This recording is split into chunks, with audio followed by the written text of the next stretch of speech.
Dijana, a ono što sigurno svi željno iščekujete, Sea Dance festival, o tome ćemo govoriti u nastavku. Da, naša gošća je Magdalena Pavićević, PR ovog festivala. Dobro jutro, Magdalena. Dobro jutro, dobrodošla.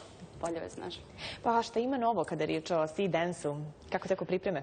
Mnogo toga ima novog, što je svakako i razlog da se mi svake nedelje vidimo. Pripreme teku sjajno, stvarno, ali veliki dio posla odrađen, a tek nas još veći dio očekuje. Ove godine stvarno Exit Avantura organizuje veliki projekat, a nešto što smo novo dodali, u pitanju je humanitarna strana Sea Dance festivala. Exit fondacije se svake godine bavi na neki način humanitarnim akcijama, ali ove godine stvarno imaju veliki povod zbog onoga što se desilo u zemljama regiona i zbog poplava koje su ih zadesile u maju mjesecu. Exit fondacija je već radila mnoge akcije, ali najveća od njih desit se upravo u sklopu Sea Dance festivala. U pitanju je humanitarni koncert, to jest humanitarne žurke koje će se desiti 16. i 17. jula u fantastičnom ambijentu. U pitanju su Dukljanski vrtovi koji su i sponzor našeg festivala i naši veliki prijatelji koji su stvarno velikim srcem podržali ovu inicijativu.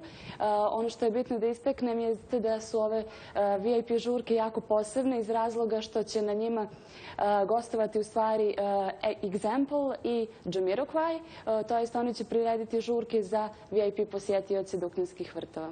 Pretpostavljamo da je interesovanje sve veće kako se bliži festival, ali tako? Upravo tako, sasvim logično, s obzirom na imena koje smo objavili i imena koje upravo objavljujemo proteklih dana. Jako dodajemo, to jest na baš najbolji način popunjavamo onako headlinere festivala. Dodali smo nova imena, u pitanju je Klingande, prve večeri, koje vjerovatno u posljednje vrijeme svi dobro znaju jer na elektronskoj sceni stvarno prave neke nove promjene. Druge večeri nastupit će sjajan Makedonac, u pitanju je Kiril Džajkovski, prepoznatljiv po svojoj stvarno posebnoj muzici jer on spaja nekako makedonsku tradicionalnu muziku sa elektronskom muzikom. I on je zaista napravio veliku žurku na Exitu prije 3 godine. Prije 2 ili 3 godine.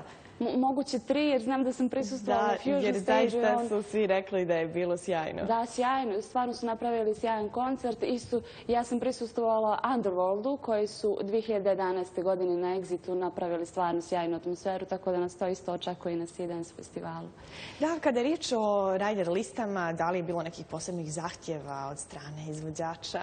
To nas svi pitaju, ali eto recimo očekuje se da bi Jamiroquai napravio sad neku posebnu listu sa zahtjevima, a on čak ostaje 3 dana u Crnoj Gori i bit će sva 3 dana festivala sa nama. On ima veliku saradnju sa ljudima iz Exita i naš veliki prijatelj, tako da stvarno nema i neke posebne zahtjeve. Onako kao kod kuće. Kao kod kuće. Pa, lijepo Magdalena, mi ćemo svakako ovog jutra i nagraditi na naše gledalce. U pitanju je poklon koji ste vi pripremili. Jeste, donijeli smo vam jedan mali poklon, a pokloni će tek biti u narednim emisijama sve češći i češći. Da, naravno, eto, dakle, 202, odnosno 020-404-636 je naš broj telefona koji možete pozvati da dobijete poklon od ekipe koja radi na organizaciji Sea Dance festivala, a vama se zahvaljujemo na ovim divnim šoljicama koje ste nam donijeli ovog jutra. Ništa, to je mali znak pažnje da onako uz jutarnju kafu se uvijek sjetite Sea Dance festivala. Jeste, eto tako, znači već ćemo degustirati onako jutarnju kafu iz ovih lijepih šoljica. Hvala.